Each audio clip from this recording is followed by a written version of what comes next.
नमस्कार विद्यार्थी मित्रांनो, मी अभिलाष वराडे एवनॅस अकॅडमीच्या यूट्यूब चॅनलमध्ये आपल्या सगळ्यांचे स्वागत करतो.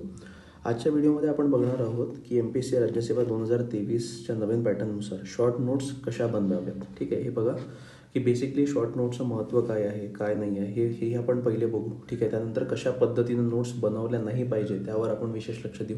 कारण प्रत्येक वेळेस विद्यार्थ्यांना वाटतं की पहिल्या दिवशीपासूनच नोट्स बनवायला सुरुवात केली पाहिजे. ठीक आहे, बहुतांश वेळ असं होतं की विद्यार्थी काय करतात, न्यूजपेपर घेऊन येतात आणि न्यूजपेपरमधनं सरळ कॉपी करायला लागून जातात स्वतःच्या वहीमध्ये. तर तशा प्रकारच्या ज्या गोष्टी असतात मित्रांनो, त्यांना नोट्स म्हणत नाहीत. नोट्स या शॉर्ट स्वरूपात असल्या पाहिजे. तुमचा उद्या पेपर आहे, तुम्हाला आज पूर्ण सिलेबसची रिव्हिजन करायची आहे, तर तशा पद्धतीनं 30 ते 40 पानात ते नोट्स आल्या पाहिजे. म्हणजे काय, शॉर्ट रिव्हिजनच्या माध्यमातून त्या नोट्स तुमच्या बनल्या पाहिजे. अशाच नोट्सला आपण शॉर्ट नोट्स म्हणतो. ठीक आहे, चला तर विद्यार्थी मित्रांनो, आजच्या व्हिडिओला सुरुवात करूया. या व्हिडिओमध्ये आपण बघणार आहोत शॉर्ट नोट्स कशा बनवाव्यात, how to make short notes. ठीक आहे, हे बघा, नोट्स का बनवाव्यात पहिले महत्त्वाचं आहे. ठीक आहे, म्हणजे का बरं बनवल्या पाहिजे नोट्स, त्यामधला पहिला पॉईंट आहे विषय स्पष्टपणे समजण्यास मदत होतं. ठीक आहे, जो कोणता विषय म्हणजे जो कोणता टॉपिक तुम्ही अभ्यास करत आहात त्या टॉपिकचा, हिस्ट्री, जिओग्राफी, इकॉनॉमिक्स, ठीक आहे, त्या स्पेसिफिक टॉपिक्सचे काय होतं, जर तुम्ही शॉर्ट नोट्स बनवले तर तो विषय इझिली तुम्हाला समजतो. दुसरं, आताच मी म्हटलं की उद्या तुमचा पेपर आहे, जसं आता जे नवीन पॅटर्न आला आहे MPSC राज्यसेवेचं, त्या हिशोबाने GS 1, 2, 3, 4 यांचा पेपर वेगवेगळ्या दिवशी होईल. तर त्या पेपरच्या आधी जर तुम्हाला रिव्हिजन करायचं असेल तर तुम्ही पूर्णच्या पूर्ण पुस्तक वाचू शकत नाही. तर अशा वेळेस रिव्हिजनसाठी हे जे शॉर्ट नोट्स असतात हे कामाचे असतात, म्हणून क्विक रिव्हिजनसाठी महत्त्वपूर्ण आहे. तिसरं, विषयाची माहिती संक्षिप्त स्वरूपात लिहिल्याने लिखाणाची सवय होते आणि माहिती लांब कालावधीपर्यंत लक्षात ठेवण्यात मदत राहते. ठीक आहे, हे लक्षात ठेवा की जेवढे शॉर्ट नोट्स तुम्ही जास्त काढाल तेवढं तुम्हाला एक लिखाणाची सवय होईल. कारण आपला जो नवीन पॅटर्न आयोगाचा आला आहे तो सुद्धा कसा आहे, लिखाणावर बेस्ड आहे, आन्सर रायटिंगवर फोकस करतो. तर अशा कंडिशनमध्ये लिखाणाची सुद्धा तुमची प्रॅक्टिस होते. आणि मेन म्हणजे जी कोणती गोष्ट तुम्ही लिहून बघता ती जास्त कालावधीपर्यंत तुमच्या डोक्यात फिट राहते. त्यानंतर कीवर्ड अप्रोच इथे सर्वात महत्त्वाचं आहे. ठीक आहे, नोट्स काढताना विद्यार्थी मित्रांनो बहुतांश वेळा असं होतं की आपण काय करतो, आपण पूर्णच्या पूर्ण सेंटेन्स लिहिणं, ठीक आहे, जसं पेपरमध्ये आर्टिकल आलं आहे तेच कॉपी करणं, अशा प्रकारचे आपण नोट्स काढतो. पण ती पद्धत चुकीची आहे. कारण हे बघा, यामध्ये जो अप्रोच वापरला पाहिजे तो कीवर्ड अप्रोच वापरला पाहिजे. याच्यामुळे तुमची वेळेची आणि शब्दांची सुद्धा बचत होते. कीवर्ड अप्रोच म्हणजे जिथे 15 ते 20 एक शब्दांचं वाक्य आहे, तर त्या 15 ते 20 शब्दांचं वाक्याला एका शब्दातच तुम्ही डिनोट करू शकता. तर अशा अप्रोचला कीवर्ड अप्रोच म्हणतात. ठीक आहे, या अप्रोचबद्दल सुद्धा आपण येणाऱ्या व्हिडिओमध्ये बघू की कशा प्रकारचे नोट्स बनवायचे आहे, काय बनवायचं आहे. आणि सर्वात महत्त्वाचं म्हणजे थॉट प्रोसेस डेव्हलप व्हायला मदत होते. ठीक आहे, आपण आपल्या भाषेत याला थॉट प्रोसेस डेव्हलपमेंट म्हणतो. ठीक आहे, जेवढे तुम्ही आर्टिकल वाचाल, जेवढे तुम्ही संपादकीय वाचाल, त्या संपादकीयमधून तुम्हाला हे समजेल की कोणत्या गोष्टी तुमच्या कामाच्या आहे आणि कोणत्या गोष्टी तुमच्या कामाच्या नाही आहेत. ठीक आहे, आणि हे लक्षात ठेवा की नोट्स बनवताना तुमचा सिलेबस आणि तुमचं प्रिव्हियस इयर क्वेश्चन पेपर या दोन गोष्टी तुमच्यासोबत असल्या पाहिजे. जर सिलेबस आणि प्रिव्हियस इयर क्वेश्चन पेपर असेल तर तुम्हाला हे माहीत राहील की कोणत्या गोष्टींचे आपल्याला नोट्स काढायचे आहे आणि कोणत्या गोष्टींचे नोट्स आपल्याला नाही काढायचे. तर हे महत्त्वपूर्ण पॉईंट्स लक्षात ठेवावेत नोट्स बनवण्याच्या पूर्वी. त्यानंतर नोट्स कशा बनवू नये, सर्वात महत्त्वाचा सेक्शन आहे या व्हिडिओमधला हा. ठीक आहे, यामध्ये बेसिकली मी जसं आता सांगितलं की मुलं काय करतात, काही मुलं न्यूजपेपरमधील कात्र्यानं कापून वहीमध्ये पेस्ट करतात.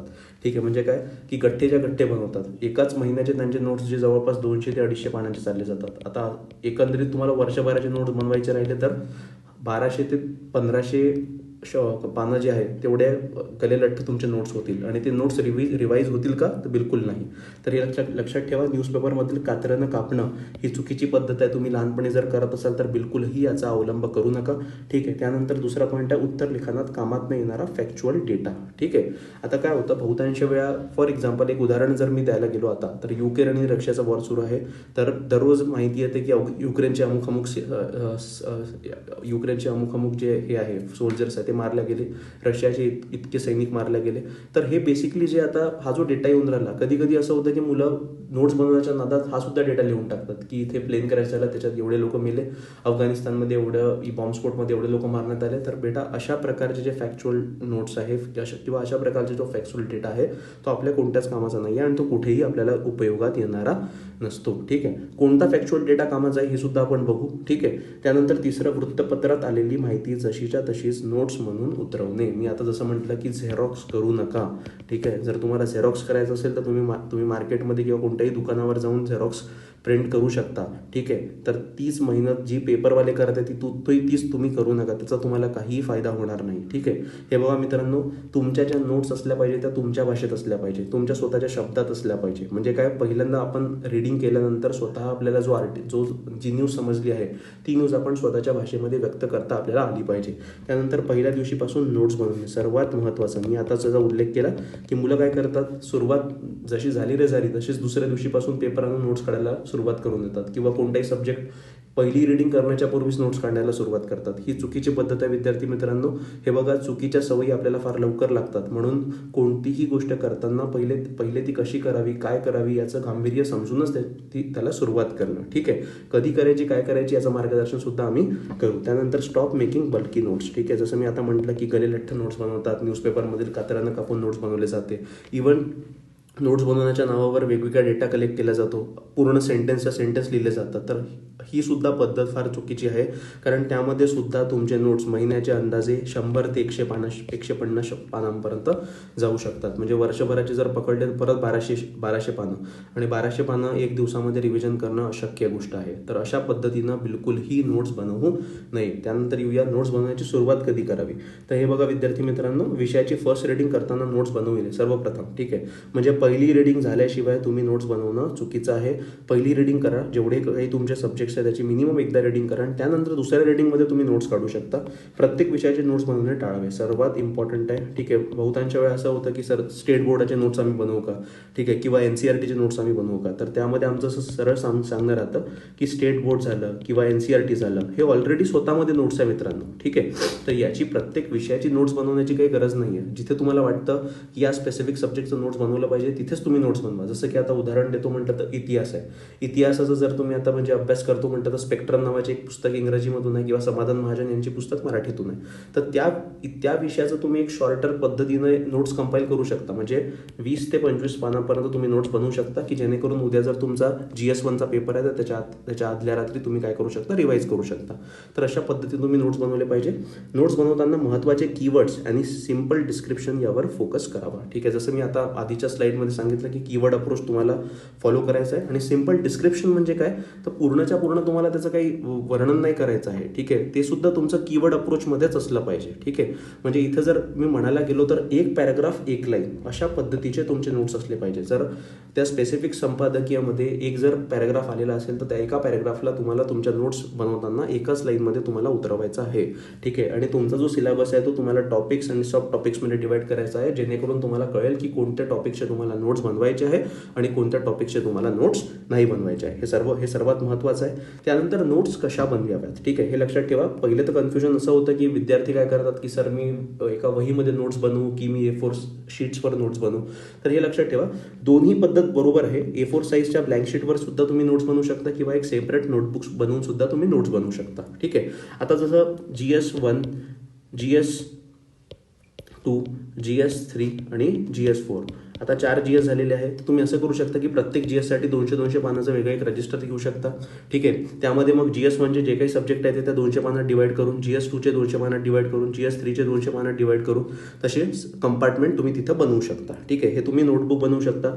आणि लक्षात ठेवा, नोटबुक बनवताना बहुतेक वेळा विद्यार्थी जी चुकी करतात ती करतात की नोटबुक हे लाईनिंगवाल्या घेतात. ठीक आहे, आपल्याला ब्लँक पेजेसचा रजिस्टर पाहिजे मित्रांनो. ठीक आहे, कारण आपला जो MPSCचा मेन्सचा पेपर आहे तो आपल्याला ब्लँक पेपरवर लिहावा लागतो, त्याची सुद्धा आपल्याला सवय झाली पाहिजे. ठीक आहे, तर A4 साईजचा ब्लँक शीट सुद्धा तुम्ही घेऊ शकता. बेटर आहे की A4 साईजचे ब्लँक शीट तुम्ही इथे घ्या, कारण जे काही ॲडिशनल मटेरियल नंतर त्या स्पेसिफिक न्यूज रिलेटेड येईल ते तुम्ही तिथे ॲड करू शकता, किंवा एक नवीन पेज तिथे तुम्ही अटॅच करू शकता. ठीक आहे, त्यानंतर गो रफ. ठीक आहे, बहुतेक वेळा असं होतं की नोट्स सर कशा बनल्या पाहिजे, तर एकदम चांगल्या हँडरायटिंगमध्ये असल्या पाहिजे, त्याची वाक्यरचना खूप चांगली असली पाहिजे, ग्रामर चांगलं असलं पाहिजे. असं बिलकुल नाही मित्रांनो, कारण तुमचे तुमचे जे नोट्स आहे, शॉर्ट नोट्स आहे, हे फक्त आणि फक्त तुम्हालाच वाचायचे आहे आणि तुम्हालाच समजले पाहिजे. त्यामुळे उगाच वाक्यरचना, व्याकरण आणि नीट हँडरायटिंग यावर लक्ष तुम्ही सध्या तरी देऊ नका. ठीक आहे, रफ पद्धतीनं जे नोट्स आहे तशाच पद्धतीनं बनवा. तुम्ही जर गुगल केलं टॉपर्सचे नोट्स तर तुम्हाला सापडेल की त्यांचे नोट्स आपल्याला काहीच कळत नाही. का बरं? कारण ते नोट्स स्पेसिफिकली त्या स्पेसिफिक कॅन्डिडेटसाठी त्यांनी बनवलेले असतात, त्या विद्यार्थ्यांसाठी त्यांनी बनवलेल्या नसतात. त्या प्रकारचेच नोट्स असले पाहिजे. तुमचे नोट्स तुम्हाला समजले पाहिजे. त्यानंतर बी प्रिसाईज. ठीक आहे, म्हणजे काय? शॉर्ट फॉर्म वापरा, जिथे कुठे आहे तिथे शॉर्ट फॉर्म वापरा, सिम्बॉलचा वापर करा, बुलेट पॉईंटचा वापर करा, डायग्राम्स आणि टेबल्स हे काढा. ठीक आहे, मग यांनी काय होतं की तुम्हाला कमीत कमी शब्दात तुम्ही जास्तीत जास्त मॅटरचे नोट्स इथं काढू शकता. यानंतर सुद्धा तुम्ही डिजिटल ॲपचा सुद्धा वापर करू शकता. म्हणजे आजकाल आता तुम्ही टॉपर्सचे शॉर्ट नोट्सचे जर व्हिडिओ बघितले तर मेजॉरिटी ऑफ द जे कॅन्डिडेट्स आहेत ते काय करत आहे, त्यांच्याकडे टॅब आहे, कोणाकडे चांगले चांगले मोबाईल आले, त्यामध्ये ज्या डिजिटल ॲप आहे त्यामध्ये विशेष करून एव्हरनोट, नोटपॅड यांचा वापर खूप जास्त होत आहे. तुम्हाला जर हे डिजिटल ॲप वापरायचे असेल त्याची लिंक डिस्क्रिप्शन बॉक्समध्ये दिली आहे, तिथून तुम्ही डाउनलोड करू शकता. या ॲपचा वापर कसा करायचा नोट्स मेकिंगसाठी यासाठी एक विशेष व्हिडिओ आपण बनवू. त्यानंतर नोट्स बनवताना सिलेबस आणि प्रिव्हियस इयर क्वेश्चन पेपर सोबत असू द्या, कारण त्यातून आपल्याला कळतं की कोणत्या गोष्टीचा आपल्याला नोट्स बनवायच्या आहे आणि कोणत्या गोष्टीच्या नोट्स आपल्याला नाही बनवायच्या आहे. ठीक आहे, आता पूर्व आणि मुख्य परीक्षेसाठी वेगवेगळ्या नोट्स बनवावे का? ठीक आहे, हा एक मेन डाऊट असतो विद्यार्थ्यांना की सर पूर्व परीक्षेसाठी वेगळा बनवतो, मुख्य परीक्षेसाठी वेगळा बनवतो. पण हे बघा विद्यार्थी मित्रांनो, आपल्याला कोणत्या पद्धतीनं अभ्यास करायचा आहे? इंटिग्रेटेड पद्धतीनं अभ्यास करायचा आहे. म्हणजे पूर्व परीक्षेचे जे काही टॉपिक्स आहेत त्याच टॉपिक्सवर तुम्हाला मुख्य परीक्षेमध्ये वर्णनात्मक प्रश्न विचारले जाणार आहे. तर तशा अनुषंगाने आपले नोट्स सुद्धा कसे असले पाहिजे? इंटिग्रेटेड. आणि अजून एक मुख्य मुद्दा यामध्ये की पूर्व परीक्षेसाठी विशेष करून जर प्रॅक्टिकली जर आपण बघितलं तर नोट्स बनवायची गरज नाही, कारण ऑलरेडी नोट्स मार्केटमध्ये वेगवेगळ्या अकॅडमीच्या मार्फत अवेलेबल करून देण्यात आलेले आहे. त्यामुळे उगाच तिथे डबल मेहनत करण्यापेक्षा तुमचा फोकस सध्या तरी मुख्य परीक्षेवर असला पाहिजे, कारण मुख्य परीक्षा ही पहिल्यांदाच नवीन पॅटर्ननुसार इथे होणार आहे. ठीक आहे, त्यामुळे इंटिग्रेटेड नोट्स बनवाव्यात. पूर्व आणि मुख्य परीक्षेच्या उद्देशाने 2 सेट ऑफ नोट्स बनवू शकतात, एक प्रिलिम्स परीक्षेच्या पहिले आणि एक प्रिलिम्स परीक्षेच्या नंतर. इथे विशेष करून लक्ष द्या, मी इथे फॉर प्रिलिम्स नाही म्हटलंय, म्हणजे प्रिलिम्स परीक्षेसाठी नाही म्हटलंय. हे पूर्ण इंटिग्रेटेड नोट्स आहे. जे तुम्ही नोट्स प्रिलिम्स परीक्षेच्या आधी काढाल ते थोडे मोर एलॅबोरेटिव्ह राहतील, म्हणजे थोडे डिस्क्रिप्टिव्ह राहील. थोडं तुम्हाला तिथे 2-3 पॉईंट ॲड करावे लागेल, जेणेकरून ती तुमच्या पहिल्या टाईपचे नोट राहतील. आणि जशी तुमची पूर्व परीक्षा झाली त्यानंतर जो मेनसाठी तुम्ही नोट्स काढाल ते अप टू द पॉईंट असतील. जसं फॅक्च्युअल बेसिसवर नोट्स काढणं, ठीक आहे, फॅक्ट्स अँड फिगर्सवर नोट्स काढणं, तशा पद्धतीनं हे नोट्स असले पाहिजे. ठीक आहे, मुख्य परीक्षेसाठी नोट्स बनवताना हे 4 मुद्द्याचं तुम्ही एक विशेष करून भर दिला पाहिजे. पहिला म्हणजे विषयाची रूपरेषा काढा. ठीक आहे, एक आउटलाईन करा सब्जेक्टला, त्यानंतर त्याचे मुख्य मुद्दे लिहा. त्यानंतर मुख्य मुद्दे लिहिल्यानंतर त्या स्पेसिफिक टॉपिकचे ॲडव्हान्टेजेस काय आहे ते लिहा, डिसएडव्हान्टेजेस काय आहे ते लिहा आणि सोबत सोल्युशन सुद्धा लिहा, जेणेकरून त्या सेम टॉपिकवर जर तुम्हाला प्रश्न विचारण्यात आला तर तुम्ही हे जे तुम्ही नोट्स काढले हेच नोट्स तुम्ही तिथे तशीच्या तसे उतरवू शकता. आणि लक्षात ठेवा, नोट्स काढताना मॅक्स टू मॅक्स 2 ते 3 पॉईंट जरी तुम्ही काढले, ठीक आहे, 2 ते 3 पॉईंट, आणि असे पॉईंट काढायचे की जे तुम्हाला माहीत नव्हते आणि आता तुम्हाला पहिल्यांदा कळते, अशाच पॉईंटची तिथे नोंदी करायची. ठीक आहे, कारण जर तुम्हाला ऑलरेडी ज्या माहीत असलेल्या गोष्टी जर तुम्ही तिथं नोट्समधून काढत आहात that is waste of time.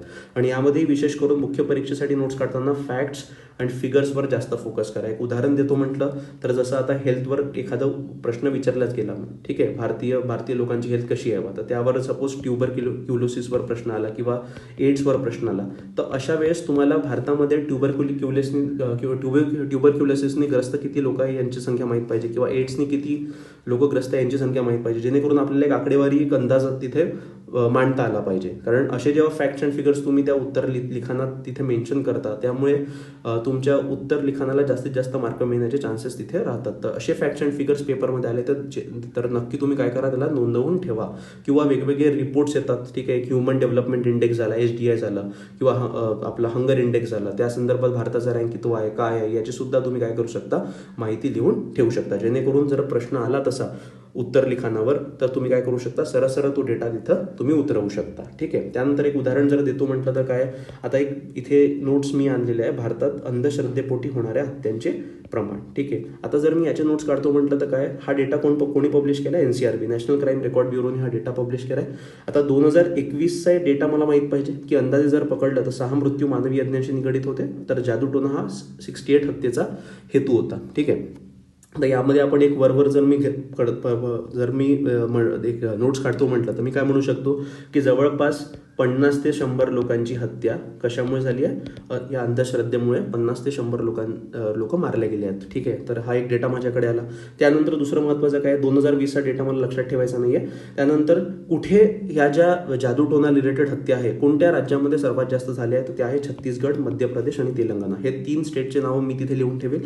त्यानंतर तरतुदी काय आहे, म्हणजे काय कायदेशीर तरतुदी कोणत्या आहेत बा, तर ऑल इंडिया लेवलवर तर असा कोणता कायदा आहे नाही की जो जादूटोना आणि अंधश्रद्धेला टार्गेट करतो. तर आपलं IPC जे आहे, IPC मध्ये कलम 302 हत्येची शिक्षा एक आहे, त्या अंतर्गत गुन्हा दाखल केला जातो, आणि दुसरी कलम 295A आहे. ह्या दोन्ही कलमी माहीत पाहिजे. आणि महाराष्ट्र स्पेसिफिक म्हटलं तर महाराष्ट्र स्पेसिफिक एक कायदा बनवलेला आहे, महाराष्ट्र नरबळी व इतर अमानुष अघोरी दुष्कर्मी प्रथा आणि काळा जादू अधिनियम 2013.